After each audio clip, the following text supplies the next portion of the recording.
Hi, everyone.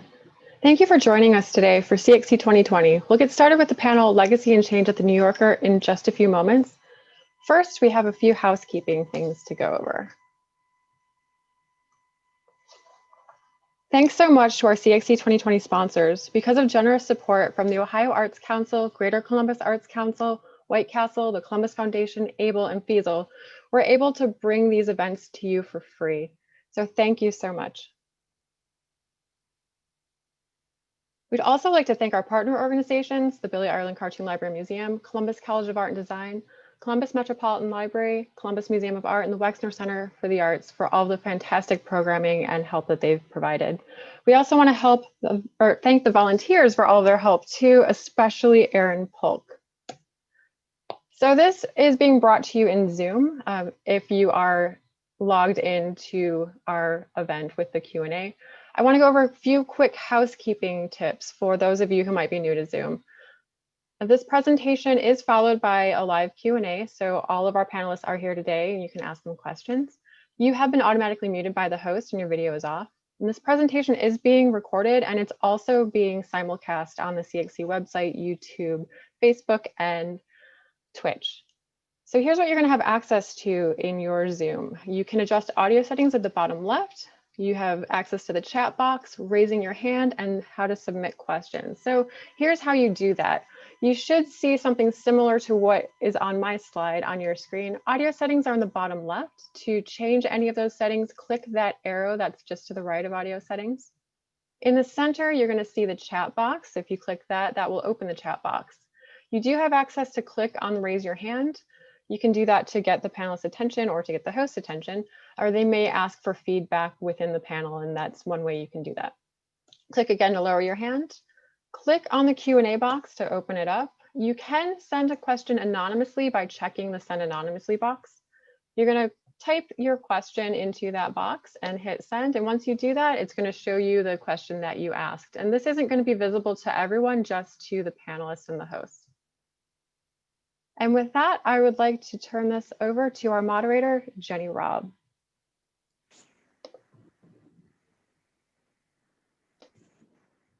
Welcome, everyone. My name is Jenny Robb, and I'm the curator of the Billy Ireland Cartoon Library and Museum at The Ohio State University. Before we get started, I want to let the audience know that unfortunately, Liz Montague had an unexpected family scheduling conflict, and she is not going to be able to join us today live. We were able to do a recording with her, and so we will be able to bring her in to the panel at various intervals. And we do hope to do another event with her at some point in the future. Now, the New Yorker magazine debuted February 21st, 1925. And I don't think I've ever read anything about the magazine that didn't use the adjective venerable. In 2004, when then editor Bob Mankoff published the complete cartoons of the New Yorker, he reported that the magazine had published 68,647 cartoons. 16 years later, that number is probably tops 80,000, if my estimates are correct. So that's quite a legacy, and it's certainly quite an iconic brand. The New Yorker is synonymous with the black and white single panel gag cartoons with a caption that are a part of our popular and visual culture. But it wouldn't be fair to characterize New Yorker cartoons as completely homogeneous. We've seen the magazine embrace new voices, new formats, and new ways of publishing, especially in the 21st century. So today we'll talk with the current humor and cartoon editor, as well as three very talented New Yorker cartoonists about their work and the ideas of legacy and change at such a venerable magazine. So first I'm going to introduce our cartoonists, Roz, Amy, and Liz. And I've asked each of them to show you a few of their favorite cartoons. So first up, we have Roz Chast, who brought her unique voice and cartoons that certainly didn't fit the typical gag cartoon mold to the New Yorker beginning in 1978. Her work has also appeared in many other publications, including The Village Voice, National Lampoon, the Harvard Business Review, Mother Jones, just to name a few. She's also the creator of the graphic memoir, Can't We Talk About Something More Pleasant? And the personalized travel guide, Going Into Town, A Love Letter to New York. Her list of awards and honors is very long, and it includes 3 honorary doctorates, a National Book Critics Circle Award for autobiography, and induction into the American Academy of Arts and Sciences. So I'm thrilled to introduce one of my favorite cartoonists, Roz Chast. Hi, I'm going to show a few of my cartoons, my favorite cartoons. This one is Pigeon Little, and it's obviously Pigeon walking along the street saying, "The sky is falling, the sky is," oh, look, part of a bagel. Next. This is sort of self-explanatory. I think this is pretty much my attitude towards being alive. Next. This is When Moms Dance. I think probably the most common question I get from people is, where do you get your ideas? And a lot of times I really don't know. But this particular one did come from life. When one of my kids was about 16, she was in the living room and she was doing her homework. And if you have ever been a teenager or have a teenager, you know that there's nothing more disgusting in the sight of a teenager's eyes than an adult human dancing. It's a repellent sight. And I just wanted to see if she was paying attention. So she was doing her homework and listening to some music on the boombox. That tells you how long ago it was. And I just kind of came in and I was doing this little kind of hip shaking kind of dance. And she actually looked up and said to me, "Mom, stop, you're hurting me." And I asked her if I could use it as a gag, and she said, okay. This is Beginning Yarder. This is, I grew up in New York. I'm still really a city person at heart, but we do live up here in a New York suburb where we moved to bring up our kids like 98% of other people, just following the herd. Anyway, this magazine is called Beginning Yarder. And we have Say Hello to Grass, What the Hell is Mulch, Rake or Hoe, Which is Which, No, You Don't Want a Pool, plus tons more. And the main article in this magazine is, this is how I feel whenever I step out into our yard, which is, so you're outside, now what? And I have to say that part of this cartoon, the idea was, I go out in our yard so infrequently that one time I was standing in the backyard, just kind of standing there. And my husband said, "It looked so weird to see me out there. It looked like a deer had wandered into sacks." Next. And this is pretty recent. This came out in the beginning of June when we were just starting to come out of lockdown. It's called Inside. And the thing about this cover that I guess is probably more unusual than usual, is that it is embroidered. And that is something that I've been sort of obsessed with. I get obsessed with crafts now and then. It's different kinds of crafts, and embroidery is one of the things. So it's hard to tell from this picture, but everything is hand stitched. There's the chain stitch and French knots and satin stitch and various other things, but it's all stitched. And because we were not sending anything in person, I laid it down on our scanner and scanned it and sent it to Françoise Mouly, who is the covers editor of the New Yorker. And that's how that image came to be. But anyway, that's it. Great. Thank you so much, Roz. Next, we have Amy Wang. Amy's sense of humor, I just love it. And I often find myself just laughing out loud at her cartoons, which she's been drawing since 1997 when she was a student at Barnard College. She was first published in the New Yorker in 2010. And in 2018, she left her career in architecture to devote herself to cartooning full time. And you can hear all about that at her fantastic TED Talk. If you want to take a look at that, I recommend it. She recently won the National Cartoonists Society Silver Rubin Award for gag cartoons. Amy? My first cartoon, this is one I just really enjoyed drawing. It's a woman holding binoculars, asking another woman to hold them, I guess, to look through the window. And she says, "This window has a view of the park." And this idea kind of came from multiple experiences of being in other people's apartments and going, oh, this window has a view of the park, but it's usually like a tiny sliver, or you have to crane your neck a little bit.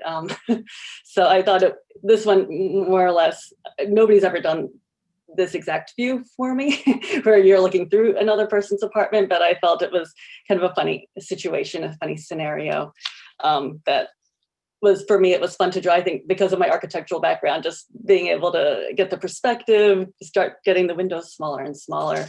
And then you can see through the last window, there is a tiny little bit of the park.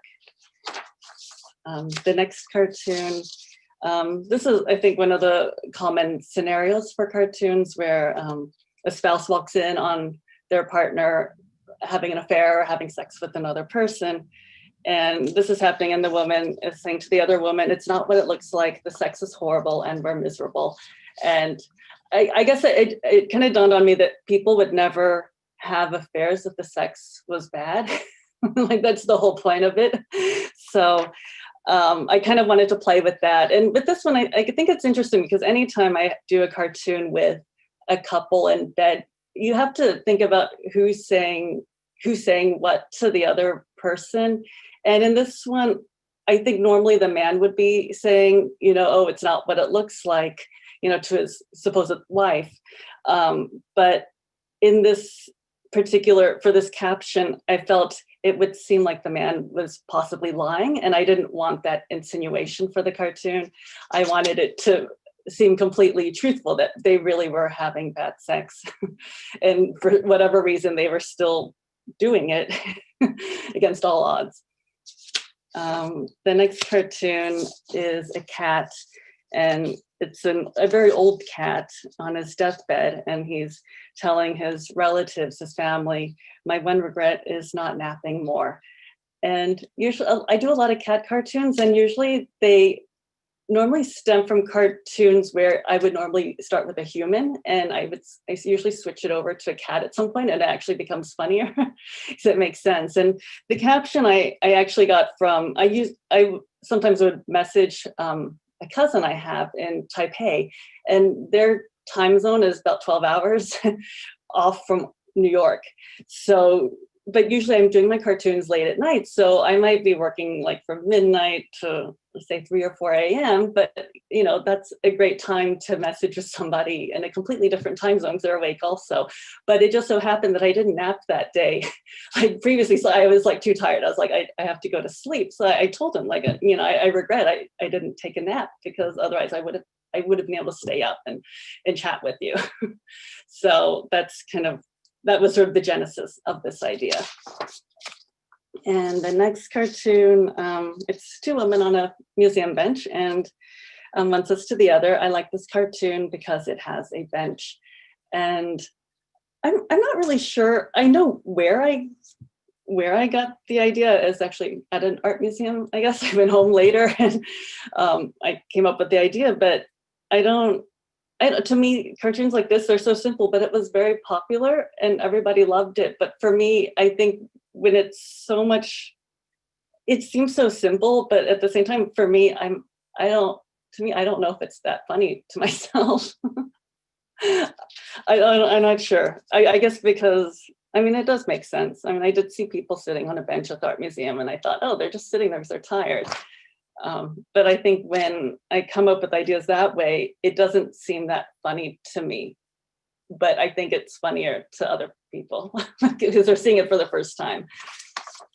But what is interesting about this cartoon is I actually drove into the city on a weekday morning. I was meeting up with a friend, and I remember sort of regretting deciding to meet up with her, because it literally took me like 1.5 hours in traffic driving there, and I didn't realize it. And I started to think like, oh my gosh, I just should never have planned this, because I'm just like stuck in traffic. I'm going to be there for maybe an hour, and then I had to get back home. But it ended up being, it turned into a cartoon idea, and then it's generated a lot of royalties for me, which is very nice to have. So in some ways, I don't regret that trip at all. Sometimes these things that you start to think, oh, why did I do this? It's going to be horrible. Or I had to sit in traffic for that long, and it actually it did generate good generated from it. My next cartoon, it's a woman and she has like all these papers. I kind of drew them as like legal contracts, legal documents. You can see because it's like, the page is really long, so it's like a legal size document. Lawyers actually do work with long sheets, I think. But this woman, she's saying, not only have my eyes glazed over, they have turned completely into cinnamon rolls. And her eyes, they have cinnamon rolls on them. And they kind of look like eyes. I guess it kind of plays on the whole, kind of when you're going crazy, your eyes are kind of in that swirl shape, kind of like you're going a little crazy. But at the same time, it plays on the whole, when your eyes do glaze over. And I remember I was doing legal stuff with one of my lawyers for child support related things. And and I remember looking through the documents and, and you have to like read them over and over and they make one little change and you have to read it all over again. And I remember telling her, like, can you explain it to me? My eyes are glazing over. So, and for her eyes don't glaze over. She's a lawyer, but it was kind of stemmed from my experience of having to read the like legalese for like over and over and over again. Thank you so much, Amy. Mm-hmm. So Liz Montague is up next. Her first cartoon appeared in the New Yorker in January of 2019, which was just 8 short months after she graduated from the University of Richmond. She's likely the magazine's first Black female cartoonist. And I love that she uses her humor deftly to make us think about issues like representation and social justice and the environment. After recently leaving her job as a graphic designer, she's been pursuing cartooning full-time. In addition to her work in the New Yorker, she's the creator of the Liz at Large comic, which previously ran weekly in the Washington City paper and can now be found online. And she's also currently working on a young adult graphic novel for Random House. So we had Liz go ahead and record her cartoons if we want to play that. So here's some of my cartoons. I remember this one really clearly. The caption reads, now show him protected sea levels on his golf course. And it's these 2 kids talking to a tied up man.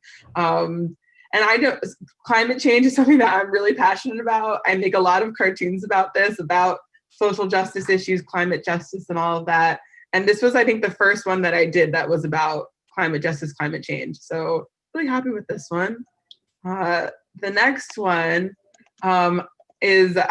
the caption reads, I said not to touch it. And there's a woman's hair bitten off somebody's hand. This is something that happens to me all of the time. Oh my gosh, especially I have naturally curly hair. I get a lot of hands in my hair all the time. And one day I was just like, what would happen if my hair could fight back?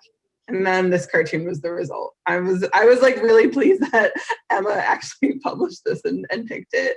I was just tickled about that. The next one, the caption reads, looks like progress, but it's too soon to tell. This was a daily that ran right after Kamala was announced as the VP pick for Biden.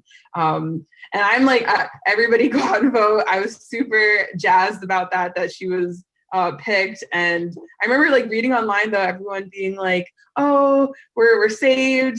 We did it. And I'm like, no, not yet. Everybody needs to go out and vote and not get, too comfortable just yet. There's a lot of time between now and November, stay on task.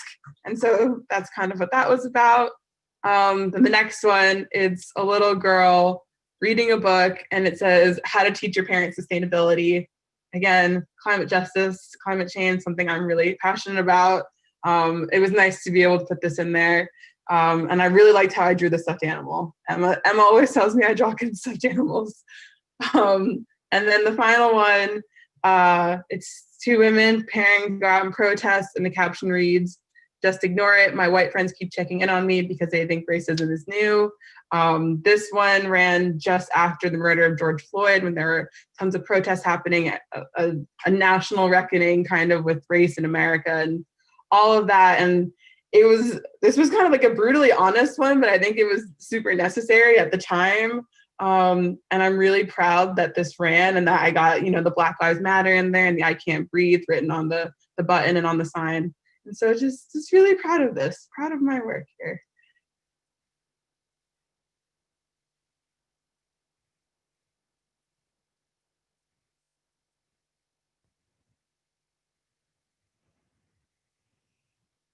Your mic isn't coming in for some reason. Sorry. Sorry, everybody. Little technical difficulty there. Lastly, I'd like to introduce a very funny lady, Emma Allen. After graduating from Yale, Emma wrote for Art News and the New York Observer before joining the New Yorker in 2012 as an assistant editor. She took on increasingly bigger roles, up to humor editor, which included the role of cartoon editor starting in 2017. So welcome, Emma. Hey. I think you and I are both very fortunate in that we have some of the rarest jobs in cartooning. There are not very many cartoon curators, and there are not very many cartoon editors.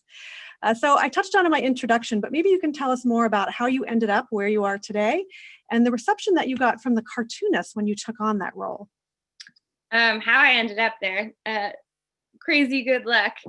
I can sort of like make a through line now that seems like it makes sense, but at the time, I don't know, just working very hard and caring a lot about humor and art. But yeah, so I started out of school. I worked in art journalism, which was largely just me lampooning the art world in various columns in the Observer and elsewhere.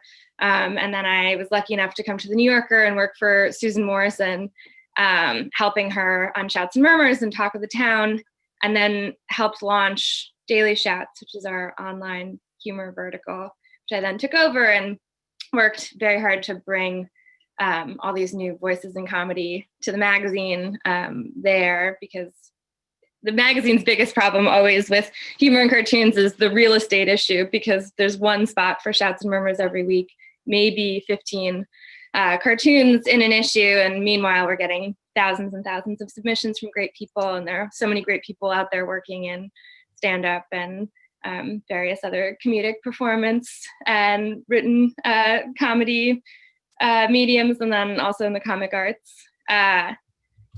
So yeah, you know, I cared about art, I cared about comedy, and it all just, the stars aligned. But I think, yeah, I mean, I think David and Susan and people at the New Yorker recognized that I cared very much about bringing new voices to this storied publication that already has a stable of, you know, these incredible people who are masters at this very rare sort of dying art form. I mean, dying in that it doesn't have a lot of venues left for it. But that it's so beloved and so powerful, and that there's an ability to make it like vibrant and new and fresh. Anyway, that was part one. Part two was how I was received. I thought I lived in total fear. I think I was like in like a blackout fugue fear state for the first year in this job, because I was meeting all of my heroes, you know, like George Booth, Raz, these people, I was meeting them for the first time, trying to convince them that I had their interests at heart and that I cared about their work and most of the time understood their work, and that I would be an advocate for them, even though I was a pipsqueak. And I thought that they would all sort of laugh in my face and like I would be on the ground, they'd be kicking me with their boots. But it turned out that the life of a cartoonist is one that is terrifying and precarious. And they were all, for the most part, anxious that I would not like them. And so it was a lot of just like sweating and stuttering across the table from people, from my heroes, only to learn that they were all delightful people, and that, you know, be reassured that I was in this incredibly like blissed out situation where I got to work with them. So we know that the New Yorker receives far, far more submissions than it can actually use, as you pointed out. But I've read some interviews with you, and you said that you're really trying to move away from just the simple, look at a cartoon, yes or no, accept or reject. And I'm interested to know, a little bit about some of the strategies that you're using to be able to maybe move away from that. Yeah, I mean, that is sort of the name of the game. It's like brutal. It's rejection. It's like every week is like a forest fire, and then they're just like a few gags that remain standing in the rubble. Because I'm getting about probably 2,000 cartoons sent to me every week, and we buy 20. Each issue has, 15, sometimes fewer. So it is just a sort of brutal culling. Part of what I've tried to do by introducing more venues online for longer form comics or for like responsive, more responsive daily things, not just in the morning, but sometimes in the afternoon, is just to sort of create an ecosystem where people can be making work that is not just the gags that are sent into the ether and occasionally bought. There's not much to do about the brutal math of it all, beyond try to encourage people and help them not lose faith in the whole endeavor after being rejected or hearing nothing week after week.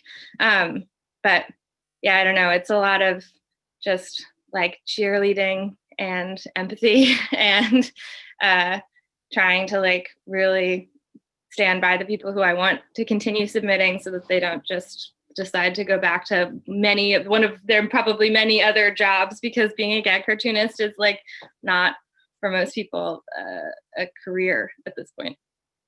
That's true. So you're able to work with some people who you're trying to kind of develop into. Yeah, and whether that's like on longer form stuff that runs, I mean, we run a comic online every day and multiple sort of more editorial cartoons every day, or just sort of like giving them specific feedback on submissions that came close and trying to remind them that they're not alone in being rejected, that even the people who have been submitting and publishing for decades face a lot of rejection in this too. So how do you strike the balance? You obviously inherited, a large group of talented cartoonists that were regulars, but you've also made an effort to bring in new voices, and that's been a goal. So how do you strike that balance? It's like the main question of my job, because I do have this dual imperative to both like prove myself to be a worthy advocate for these incredible people who have been publishing since before I was born. And also, I mean, what the New Yorker does across mediums, I think, is showcase the work of the very best people working in different formats, whether it's fiction or reporting or poetry or photo. And I just think there's this incredibly huge, diverse wealth of voices in the comic, working in the comic arts sort of in a general way these days. And the New Yorker should be showcasing them. Not everybody wants to do this weird thing that is the single panel gag cartoon. It's very concise. It's sort of stifling for people who think in longer narrative ways, I think. But yeah, I don't know. I like spend part of my time trying to reassure people who feel neglected or, and I spend half of my time trying to reach out to as many people who I find exciting as possible and encouraging them to submit to the New Yorker. But yeah, it's a constant. I don't think it will ever level out.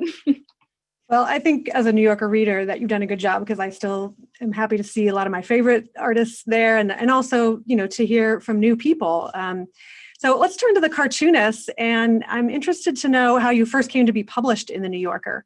Let's start with Roz. I started, as mentioned before, in 1978. I had recently graduated from art school and started taking around a portfolio. Actually, at the beginning, it was mostly illustrations. I never thought I would be able to make a living as a cartoonist because I didn't know where I fit in. My stuff did not, and this was so long ago, my stuff did not look like underground cartoons. I didn't feel like I fit in there, and I didn't feel like I fit in the more overground, or for lack of a better word, cartoons. I did not do straight gag cartoons that appeared in the New Yorker. I really had no idea where they fit in. And I started taking around the cartoons, and for a while in the beginning of 1978, I was actually getting published in National Lampoon. They had the funny pages, and also the Village Voice, that was where I thought if I were very, very, very lucky, maybe I would get a permanent place there, because they published very idiosyncratic personal stuff, like Jules Pfeiffer stuff and Stan Mack and Mark Allen Stamety. And I thought, well, maybe my stuff sort of looks more like that because it's, very my own style, and they're not gag cartoons. But then one day in April of '78, I thought, well, I grew up reading the New Yorker, and I knew that they published cartoons, obviously. I mean, many of my heroes were published there, Charles Addams and all these other people. And I thought, well, there's nothing to lose. They're not going to take me, but I might as well give them a try. So I did not know how to do this. I did call up and found out their drop-off day, and I put all my stuff, it must have been about 60 cartoons, in an envelope and dropped them off. And I went back the next week to pick them up, very completely fully expecting that they were not going to accept anything. And that was okay with me because I was going to be a cartoonist for the Village Voice. And instead, there was a note from Lee Lorenz, who was the cartoon editor at the time, saying, he was the art editor, actually. He did the cartoons and the covers. And he said to come back and see him. And I was very, very, very confused by this because this was not the script that I had written in my head. And I went back and saw him, and he told me to start coming back every week in person, which was, I didn't know at the time, but that was really, you had to be invited to come back in person in those days. Otherwise, there were many people who had been submitting for years and they had even bought from them, but they didn't get back to go back with the regular cartoonists. But Lee invited me to come back. And it was very strange. I was not only the only woman, but I was like a million years younger than anybody else. Because when you're 23, I was 23, anybody over like 35 looks like they might as well be 55 or 85, no idea. And I didn't really talk to anybody for a very long time. It was really quite terrifying. And then at the end of the year, they put me under contract. But at the beginning, people hated my stuff, or a lot of people did. Lee actually told me years later that some of the older cartoonists were so upset by my stuff that one of them asked if he owed my family money, if Lee owed my family money. But it was like a miracle in a way. And every day I feel like I'm extremely grateful and still surprised. I'm still expecting at any minute, that they're going to say, actually, we made this horrible mistake and we hate you. So it is, I'm, grateful does not begin to express how I feel about the New Yorker. So that's it. I think it was an inspired choice on his part to include you, and it was really a new direction and a big change at the time. Yeah, I still feel like I don't quite fit in, which is sort of strange, because it's still, every once in a while I do something that I think of as a sort of straight-ish sort of gag, but I don't think that way, and I guess that's really where a lot of the gratitude comes in, that nobody's made me try to think in a way that I don't think, or be a cartoonist that I'm not. I've been allowed to express myself how I want to, and that makes me so grateful that I just want to do the best every week, that I can. So anyway, not to be so corny and disgusting about it. Oh, that's the advice I give too to all of the cartoonists who are just starting out and they're like, what should I do? And I say, stop trying to make cartoons that look like what you think a New Yorker cartoon is. What do you think is funny? How do you like to draw? What are you drawing that makes you laugh? What are the things that you hear and see and think that?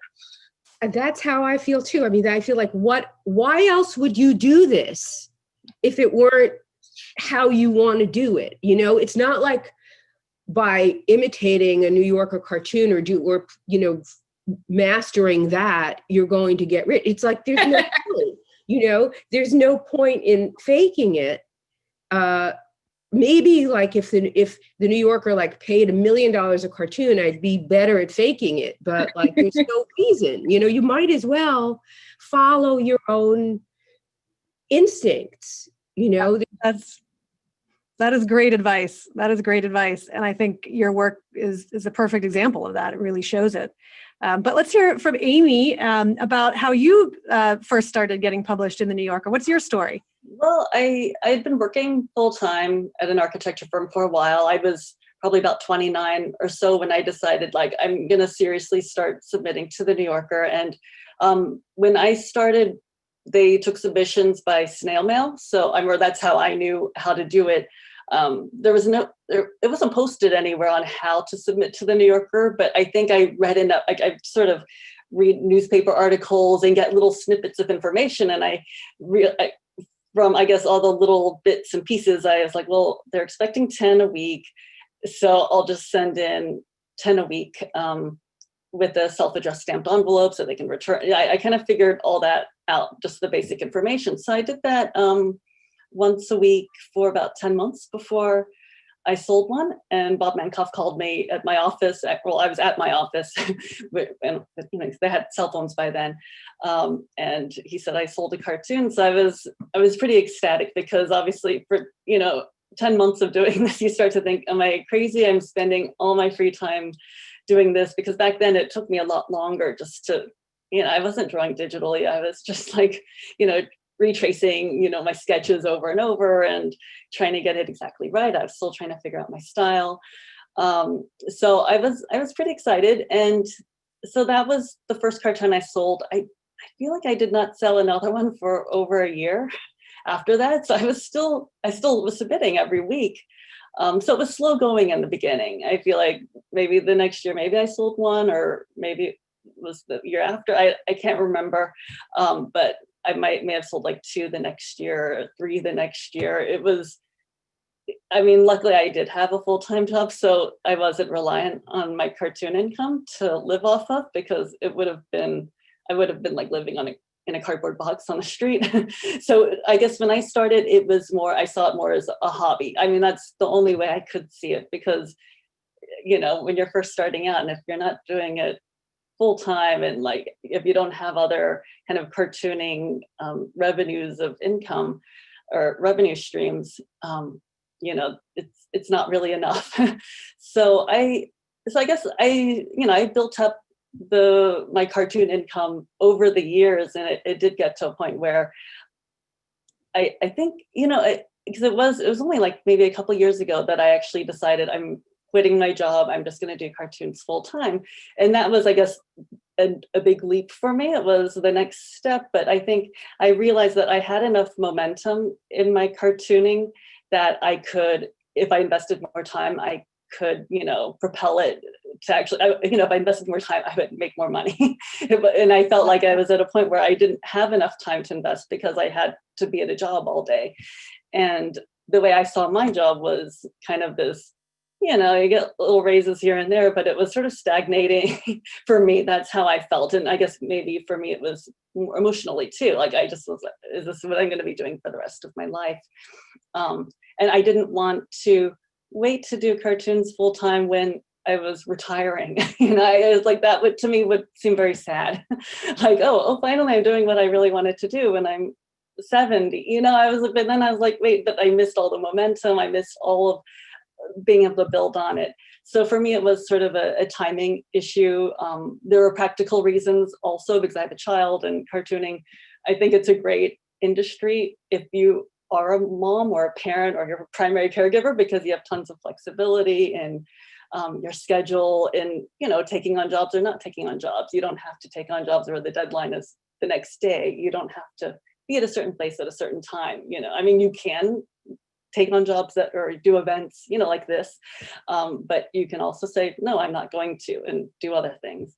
So that's sort of how I'm sure it was a risk to jump into that full time, but obviously, you're a success story. Yeah, and another cartoonist who did that is Liz, and I want to bring in her recording. She talks about how she first got published in the New Yorker. I became published in the New Yorker in a super kind of roundabout way. I was on Instagram while I was working as a graphic designer at the time, and was scrolling through the New Yorker cartoons Instagram, which at the time was my only frame of reference for the New Yorker. I I kind of, peripherally knew it was a magazine, but not really. So I was just scrolling through the Instagram and was like, oh, wow, like all of the cartoons are white. All the characters are white, like that, which probably means all the people making them are white and all the people editing them are white. And I was like, maybe they just don't know. I was 22, fresh out of school, super naive. And so I just clicked the email button on Instagram and sent email like, hey guys, big fan, but you guys should have some more diversity. Would love to see some more, Black characters. And to my shock, Emma responded to me and was like, oh, is there anyone that you would recommend? And I said, me. I recommended myself. And then many, many cartoons and drafts later, like at least 50, one finally got published, the Per My Last Email one, which was my first cartoon for the New Yorker. And then there's been like a bunch since.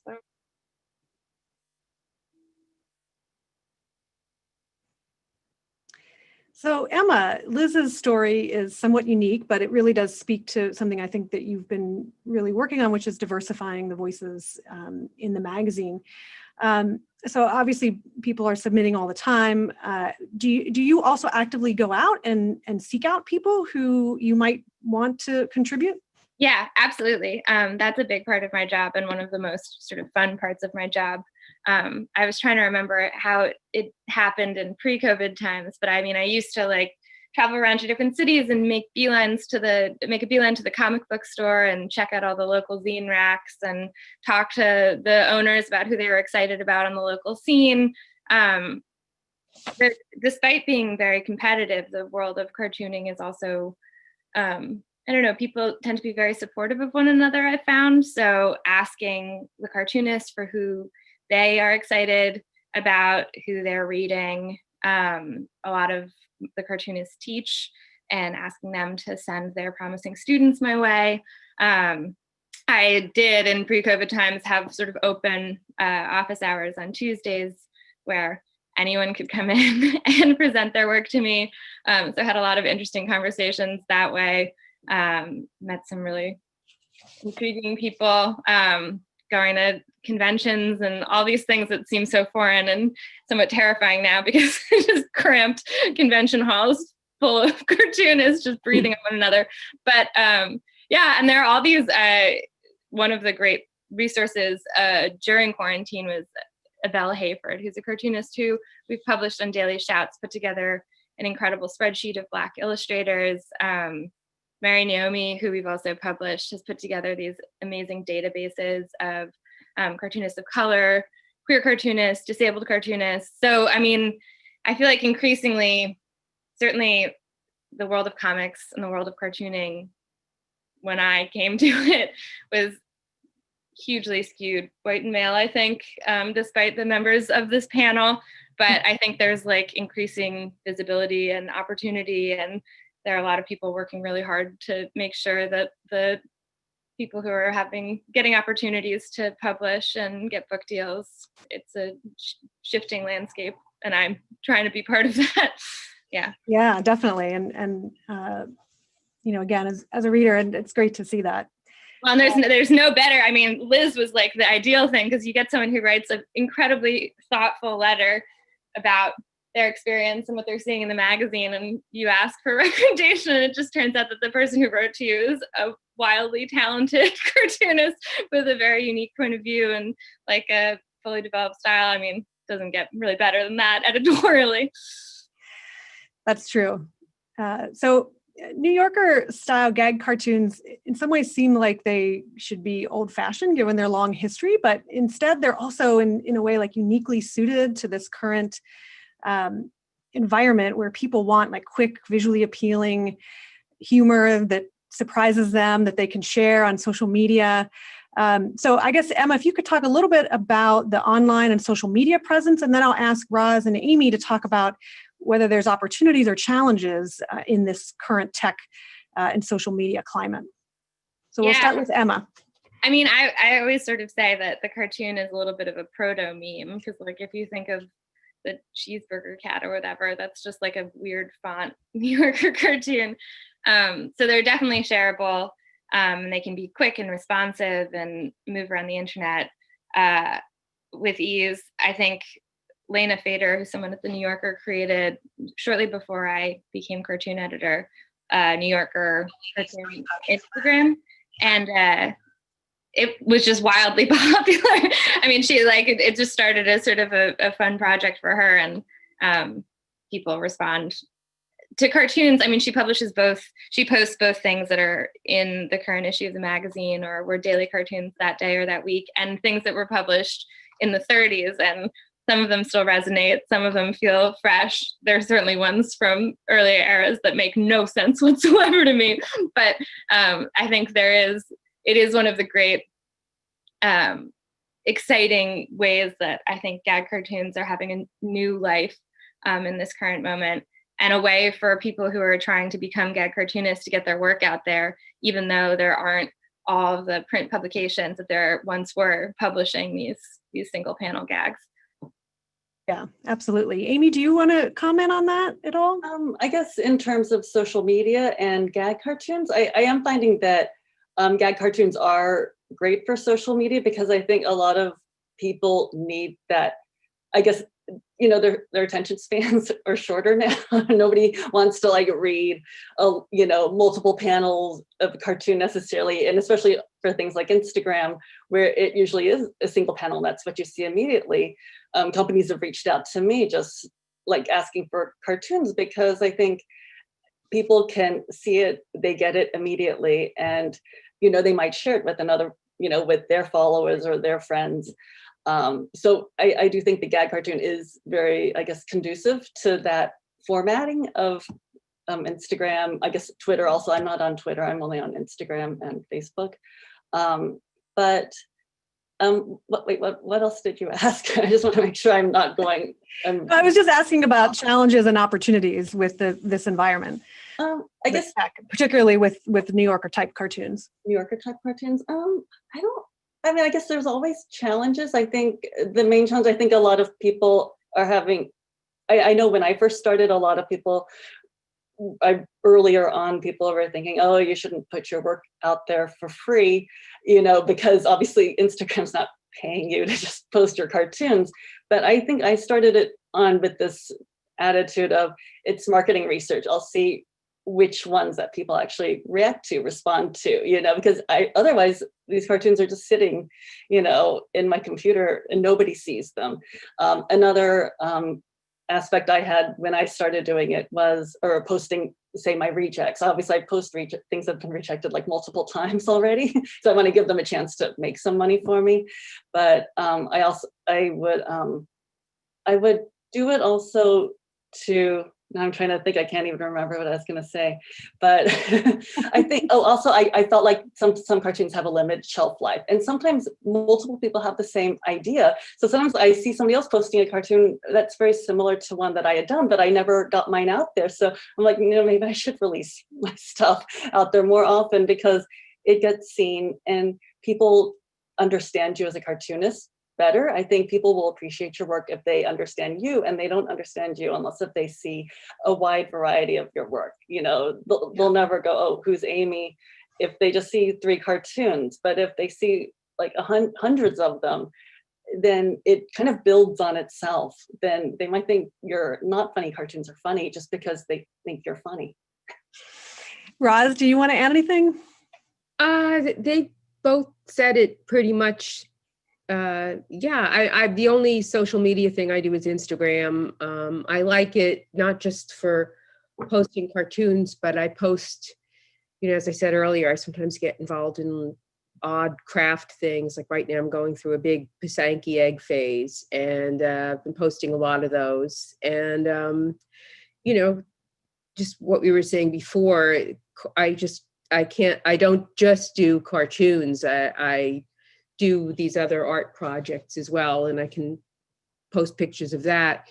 And also I get to discover other cartoonists' work that people that I never would have seen had it not been for social media and, specifically Instagram. So I like that, Yeah. Yeah, Instagram is a great way. I have found also, just especially now in sort of semi-lockdown, to find other to find new artists' work, because even just going through who other cartoonists follow, and people, as I said, are very generous about like posting and promoting work that they're into.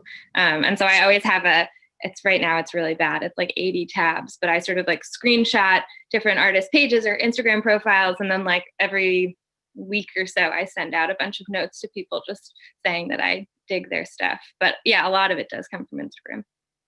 Yeah, great. So I do want to play one more clip from Liz. She talks a little bit about getting published in the New Yorker and kind of the tech environment. I think it's interesting what you say, because she had earlier pointed out that she was actually not familiar with the New Yorker magazine, but she knew about it from their Instagram account. So let's play that clip. Oh yeah, I think that like especially in like the very social media driven world that we have right now, there's definitely like the field is very saturated of visual art, of cartoons, illustrations, which I think is a good thing. I think more is always better. The more perspectives, the better. But you know, being published in the New Yorker definitely like adds legitimacy and like that brand recognition of, oh, you do that for them, so then you know you're legitimate. I mean, unfortunately, that's needed, you know, in the society that we live in. So that, I mean, that's great because it does open a lot of doors, and it does make me feel like I really do this. I'm a professional. So, you know, if anything, the confidence it gives me in myself, 10 out of 10, I'll take it. Okay, great. So we've got a lot of questions coming in from our audience, and our time has just been flying by. So I did want to just briefly ask both Roz and Liz to talk a little bit about your thought process when you're doing cartoons. So one of the things that I really love about New Yorker cartoons, most of them, the images and the text are really interdependent. So you have to see both the image and the text. And I think, Amy, you showed a perfect example of that with the cartoon with the binoculars and the park. And it was, you know, this has a park view, but you have to see the image to really to fully appreciate the cartoon. So if both of you could maybe just say a little bit briefly about your process. Do you start by drawing or writing or a combination of the two, or does it vary? And let's start with Roz. It really varies a lot. I would say, though, mostly the words come first, although occasionally the picture comes first. I'm just doodling. I jot things down. I have a little notebook, but the idea, as soon as I can't find the notebook, so then it's on a little piece of paper. I have a box in my studio, which is sort of my idea box. And if you ever just looked at it, you would think these are, you know, the thoughts of a crazy person. It's just, sometimes they're just fragments or weird doodles. It'll be like a bird with like a little crown on his head, or I'll just say chessboard. And then I'll look at it later and think like, what was I thinking? I don't even know what this refers to. Because I think that when I'm sitting at my desk, I pull these ideas out and I look at them, and it's almost like a jumping off point. And then I don't know, it's very hard to put into words what it is we do. I will tell you that once my son came into my studio and he saw me sitting at my desk, and I was just like, and he said, "Mom, what are you doing? You're just like this." And that's, you know, I think I'd spend a lot of time just kind of sitting, and I'm thinking, and I start drawing it, and sometimes I have to draw it many times to kind of find the right way to do all of these things. It's hard to, I'm trying to, you know, something pops into my head, this is funny, and I want to draw it out. And sometimes like there's cartoons once in a blue moon. It's like, I get the idea, I see it in my head, and I can draw it, and it's done. But a lot of times it's sort of teasing it out, and I have to explore it this way, and I have to explore it that way. And it's the same thing like with when I have an idea and I know that something is there, like that's why the resubmission, Emma.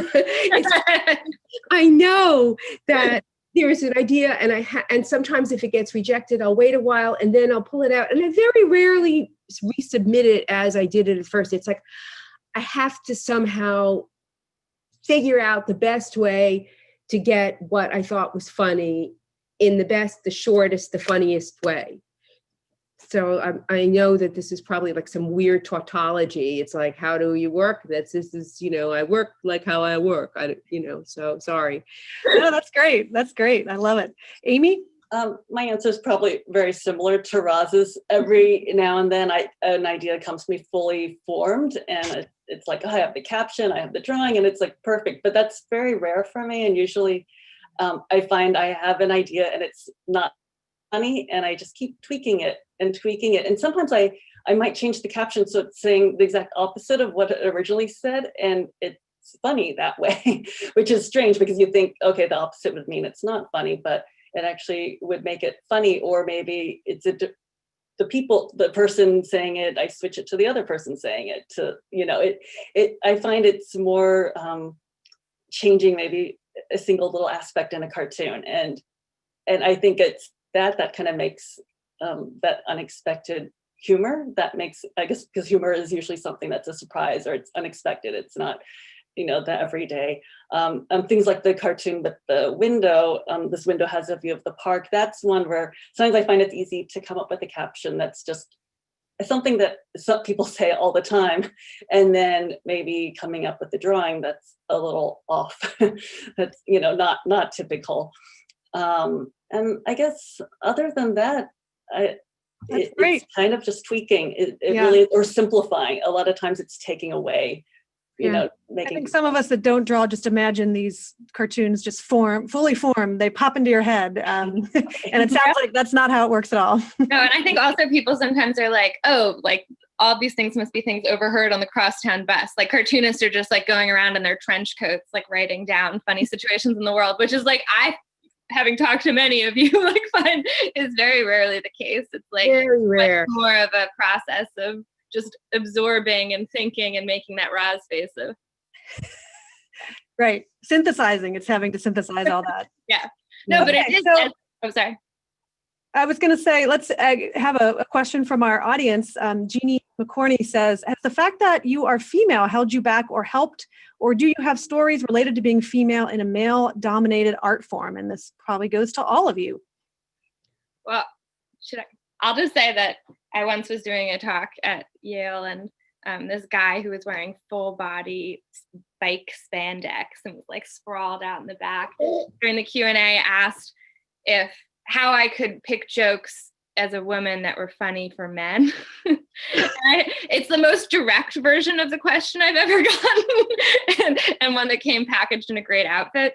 But I think versions of that I've definitely sort of heard through the whatever actual question people were asking. And at first I felt sort of, I don't know, like I needed to apologize in some way for being me and being in charge of this incredibly valuable, storied, venerable thing. But eventually I realized that, David Remnick picked me to do this job because I'm me, not in spite of the fact that I'm me, and that I will certainly always have particular aversions, like nagging wife cartoons and bad puns and cartoons where the joke is just that one person misheard what the other person said. And I will publish many more cartoons about like horses and cheese, but that's okay. It's an interesting question because, you're the first woman who's been the New Yorker cartoon editor. And so we can switch that around and say, well, men have been choosing what they think women will find funny for all these years. So actually the other question was when I first started, I was doing a segment, I don't think it ever aired. And the camera guy asked me if I was going to publish different types of cartoons as a woman. And I was like really pissed off and said I was only going to publish cartoons about menstruation. And his face just like fell. I've never seen anyone look so alarmed. What about you, Roz? It's funny. It's not something that I thought very much when I was starting. I don't know why. That probably speaks volumes about me, my problems. But when I from the time I was in about 4th or 5th grade, I always signed my stuff with my initial, and I don't really know why. I have drawings that I did from when I was a kid with the R. So I know when I submitted my stuff to the New Yorker for the first time, it was with my initial. And so Lee didn't know when he pulled me out of the slush pile that I was female. However, that being said, when I came back to meet him, I feel like I checked a couple of boxes, that probably at that time in 78, I have a feeling that they were probably thinking, this is kind of a sausage party around here. And maybe it would be kind of nice to have, maybe it's time we have. So, okay, box one, and also the fact that I was so young. So I think that in some ways it helped me being female. But yeah, I mean, there were weird comments. I remember once going to some book party and a man said, I didn't really know that women could be ironic. And it was like, well, I guess, this is a pretty ironic conversation, is it not? But yeah, no, I just didn't really think about it that much. Amy? I definitely think it has helped, mainly in the sense of when you're one of the few. And for me, I was probably one of the first Asian people and females. And you show, when I first started, I'd go into the cartoon meetings and it's mostly men, mostly older men. But I always felt like that was a reason to keep going and not quit. Like I was like, I got in here, I can't leave, because now I feel like, oh, there are a lot more Asian people, there are a lot more women. So I'm like, oh, the pressure's off a little bit. Like, obviously I'm not going to leave, but I guess I did feel this pressure, like, okay, I got in and I need to stay in and keep doing this because our numbers are still low. So I just didn't want to, because I guess I felt like, oh, the New Yorker's counting on me to be representative of my race, my gender, that sort of thing. And I guess when you do that, you get better because you keep doing it. Yes. So, and I also felt that you don't want people to think that you were chosen because you're a female or because you're a minority. And I think it's true of anybody starting out that they're kind of on shaky ground because you're still developing your style. I think anybody's first cartoons, nobody feels, oh, I'm a genius and I'm in, maybe some people think that, but I definitely didn't feel secure in the New Yorker for many years and feeling like, okay, I'm a stable producing cartoonist. Emma? I was just going to say that there's sort of crazy stats in that in 1925, in the first issue of the magazine, there were women cartoonists. It wasn't until about two and a half years ago that there was an issue with more women cartoonists in it than men, which does not in any way reflect the wider world of cartooning and even our contributor pool. So, yeah. That's an interesting milestone. So we are coming to the end here. We're a little bit over, but if you guys can stay for just a couple more minutes. We've had a couple different questions about how cartooning or your cartooning has changed, or maybe Emma, how you're selecting cartoons since the pandemic started. Anybody who wants to take a crack at that can go for it. I can say that I haven't been able to produce nearly as much because I have a child and schools were closed for multiple months. I'm doing full remote right now with my kid, and her dad is watching her a couple of the days, but I'm still losing work hours. So I feel a little frustrated because I do feel like there's a lot that could be said during the pandemic amongst people who have lost time to work. Yeah, we don't have time to, you're a cartoonist, you don't have time to draw about stuff like that. So I do feel very frustrated in some ways. And I keep thinking, well, when it's over, maybe I'll draw a cartoon about it. But I feel like by then it'll all be done and over with. Like it's hard to be in the moment and be a cartoonist when I guess if you're any parent, not just females or moms, but because usually the parent who's a cartoonist is the primary caregiver because the cartoonist is the one who has flexibility in their schedule and can work from home. So usually you're the one watching the kid if you have a young child. So that I feel like I haven't done many pandemic cartoons, and I feel like I'm a repressed cartoonist right now. I haven't been producing nearly as much as I normally would have. So that's how it's changed. Understandable. I also have a young child and I know what you're talking about. Anybody else? My kids are out of the house, but I've actually in some ways enjoyed this time. I have less.